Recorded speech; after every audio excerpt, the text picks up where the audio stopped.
After the cylinders have been reconditioned, the next job is to clean, inspect, and repair the piston parts and to check clearances to determine how much wear has taken place. You'll find an exploded drawing of the piston assembly in your engine manual. When inspecting and reconditioning pistons, you'll be concerned with the piston itself, the piston rings, the piston pin or wrist pin as it is more commonly called, the piston pin plugs, the bushing in the connecting rod, and the connecting rod itself. Here's the way these parts go together. The piston pin bushing and connecting rod actually is a pressed-in part of the rod and is not removed during an overhaul. The connecting rod fits into the piston in this manner. The piston pin plugs fit snugly into the ends of the piston pin, like this. The piston pin is then inserted through the piston and the connecting rod bushing and holds the piston to the connecting rod. The piston rings are installed around the piston.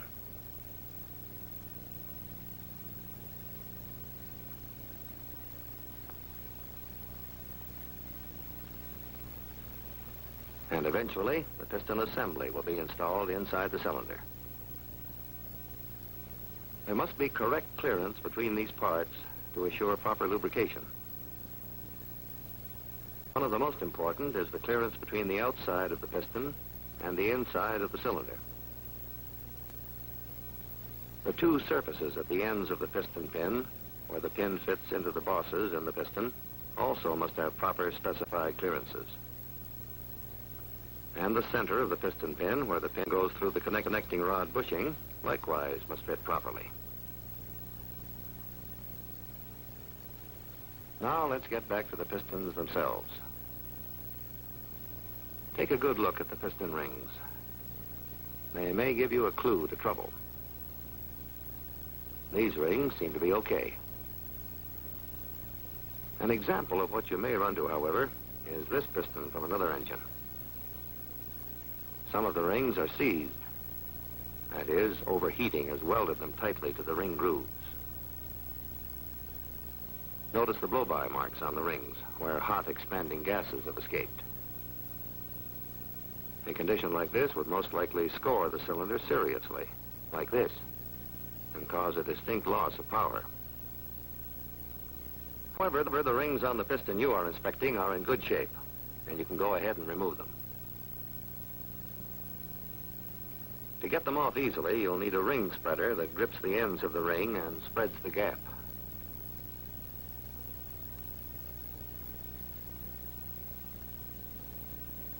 When you have all the rings off, you can start cleaning. And this is a lengthy job. The heaviest carbon can be loosened with a scraper. You can make a scraper by putting an edge on a piece of aluminum, like this one. If you make a scraper, be sure to use soft metal that won't scratch the piston.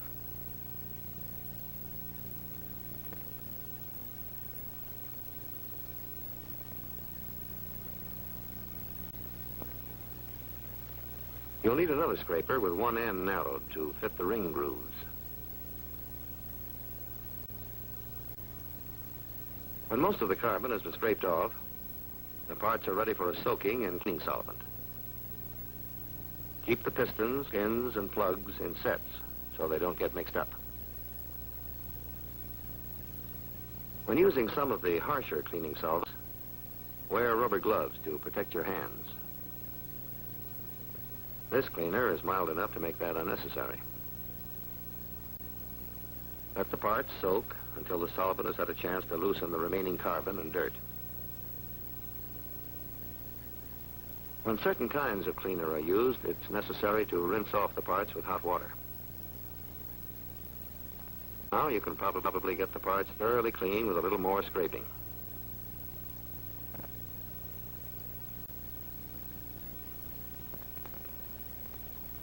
Getting pistons that have had a lot of use clean is a painstaking job. But when you're finished, each one of them ought to shine like new.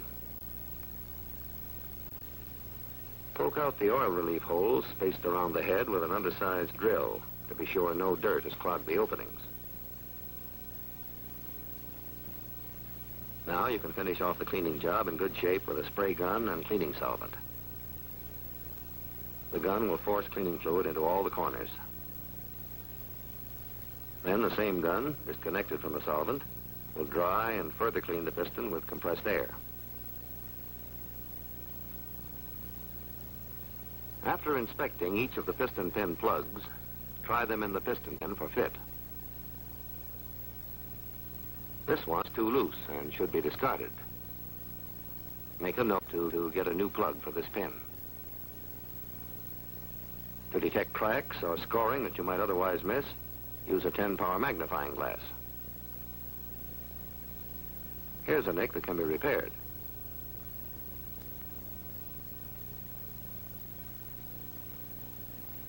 Use a fine stone dipped in oil to smooth the nick down, following the contour of the pin with the stone.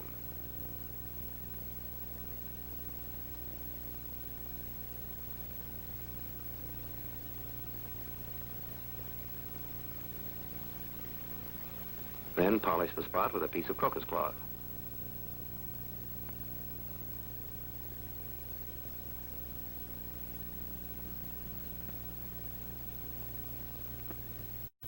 Now you want to check the piston pin for straightness. You'll need a dial indicator and a pair of V-blocks set up on a surface plate. Lay the pin in the V-blocks and place it directly under the indicator arm.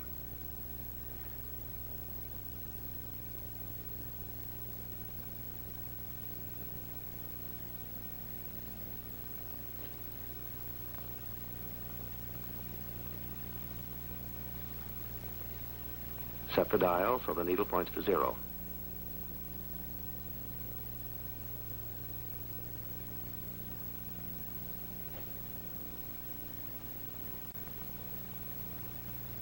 As you rotate the pin, watch the dial for any variation. This pin is perfectly straight. Next, you want to measure the diameter of the pin at each end, where it fits into the bosses in the piston, and in the center, where it fits into the connecting rod bushing. You'll remember where these clearances are. Use a micrometer of the right size to get these diameters and have your check sheet handy to record them. You'll use a micrometer many, many times. And, in fact, a good deal of the effectiveness of the overhaul job will depend upon your skill in using this tool.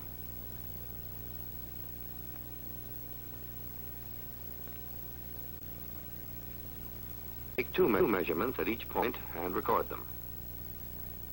Take the measurements at right angles to each other. If there's a difference in the two readings, the smaller is the one to use. Taking two measurements at each of 3 points on the 4 pins, you'll have 24 micrometer readings to take. You'll need the magnifying glass to inspect the piston also. Scoring, cracks, or corrosion will show up more clearly. This piston appears to be in good condition. Now you want to be sure the clearance of the piston in the cylinder is satisfactory.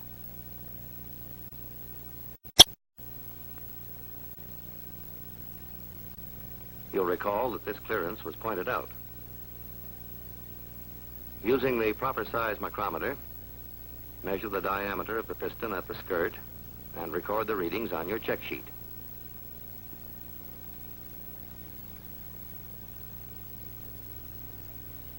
Take measurements at 3 points on the bearing surface of the piston at the skirt, and if there's any variation in the readings, use the smallest one. When you measure the cylinder, you recorded its skirt diameter. Now record the piston diameter and subtract to get the clearance.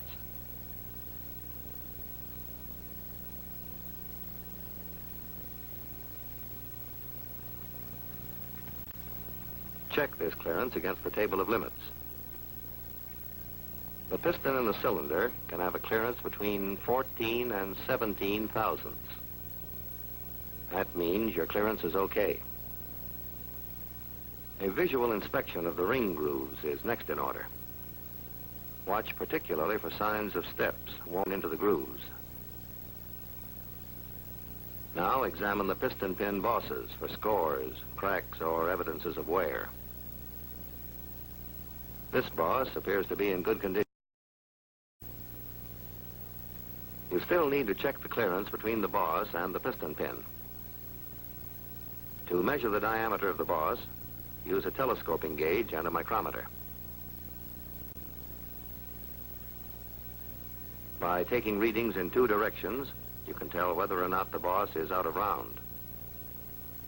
Record the maximum inside diameter of the boss on your check sheet. A few minutes ago, you measured the diameter of the piston pin where it fits into this boss. Now subtract the diameter of the pin from the diameter of the boss and get the clearance.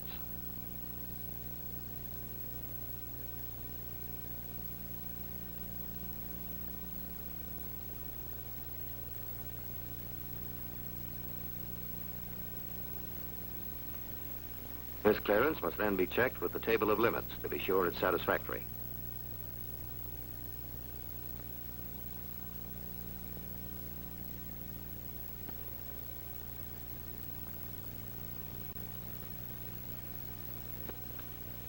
To complete your check of piston pin clearances, you'll need to go back to the engine to get the diameter of the piston pin bearing in the connecting rod. Use a telescoping gauge and micrometer in the same way you took the diameter of the bosses. Again, it's standard practice to take the diameter in more than one direction. And if there's variation, use the largest one. Now subtract the center diameter of the piston pin from the diameter of the connecting rod bushing. This will give you your final clearance, which must also be checked with the table of limits.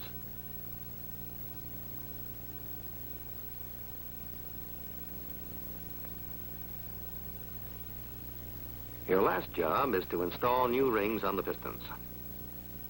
Each piston on this engine has 4 rings, 2 compression and 2 oil control rings. You'll have to check the gap of each of these rings. To do this, you'll need the cylinder.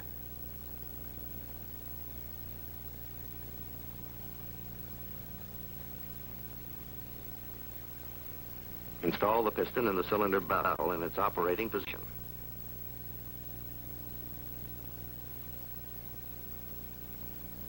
Now wipe the ring clean and dry so you'll get an accurate measurement.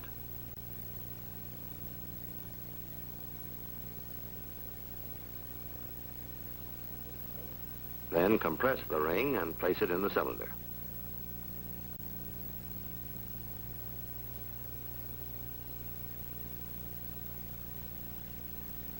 Pull the piston out so it will square up the ring.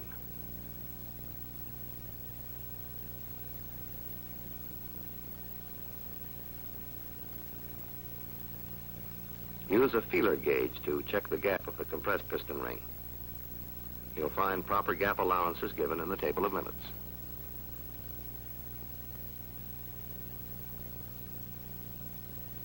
It's not unusual to find the gap too small. When you do, you'll have to file the ends of the ring down.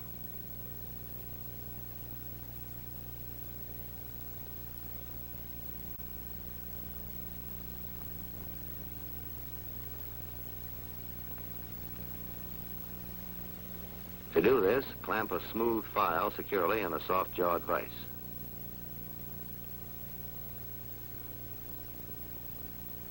Then hold the ends of the ring squarely against the file so the ends will remain parallel and move the ring up and down.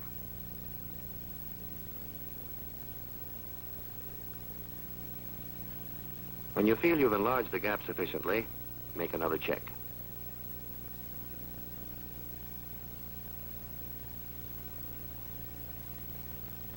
This ring is okay now. Each new ring should be checked in the same way to be sure the gaps are those specified in the table of limits. The next step is to install the rings. First, piston down with the open end facing up. The right ring must be installed in the right groove. This is an oil scraper ring. Notice the undercut edge. Grip the ends of the ring with the ring spreader. This oil scraper ring should be installed with the undercut edge toward the open end of the piston. Now turn the piston over so you can get at the other 3 grooves. Install another oil ring having a similarly undercut edge next. This ring is also installed with the undercut edge toward the open end of the piston in the 3rd groove from the top.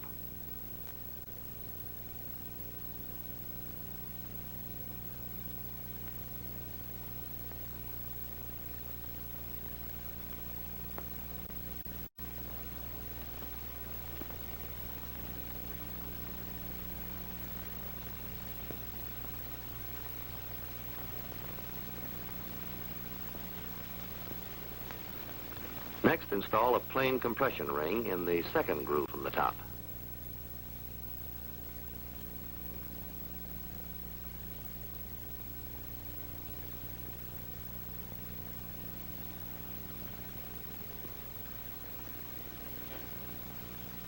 And finally, install the top compression ring in the top groove with the beveled edge toward the top. On some engines, the top of the ring is marked to avoid confusion. One more check you'll have to make is for side clearance of each ring in its groove. The allowable clearance for each ring is given in the table of limits.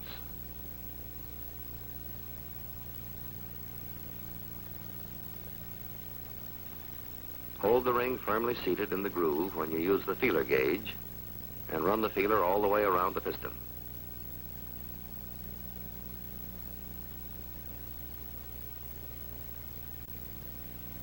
This top compression ring fits too tightly in the groove. The proper feeler gauge can't be inserted. That means the ring will have to be lapped. Use a smaller gauge to determine how much metal will have to be removed.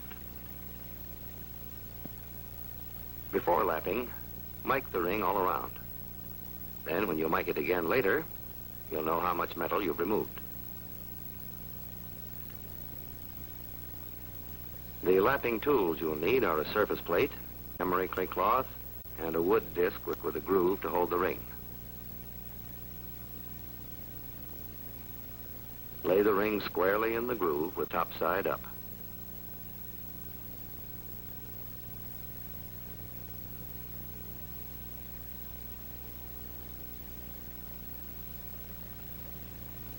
Lap with a light touch, moving the ring evenly over the emery cloth.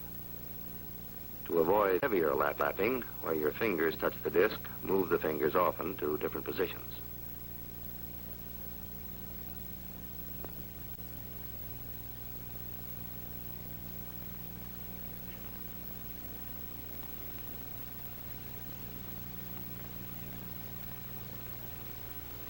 Check the ring frequently so you don't do much.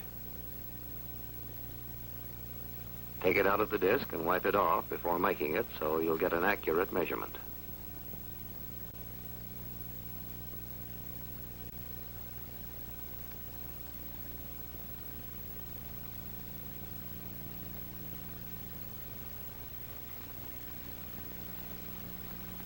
Then use the micrometer at short intervals all the way around so you'll know if you're lapping evenly. You may have to stop lapping and mic the ring several times before you have it just right. Give it a final check with the correct size feeler gauge. You may find it necessary to lap all the new rings, or you may find some of them satisfactory. The new rings is installed, your overhaul of the piston is finished. Each piston is gone over with the same care and put into first-class condition. Before reinstalling the pistons, however, the valve assembly must be serviced. That operation will include taking the valve assembly apart, cleaning the parts, inspecting them carefully, checking the tension of the springs, measuring the parts to check clearances, refacing the valves where necessary, and finally lapping them into their seats.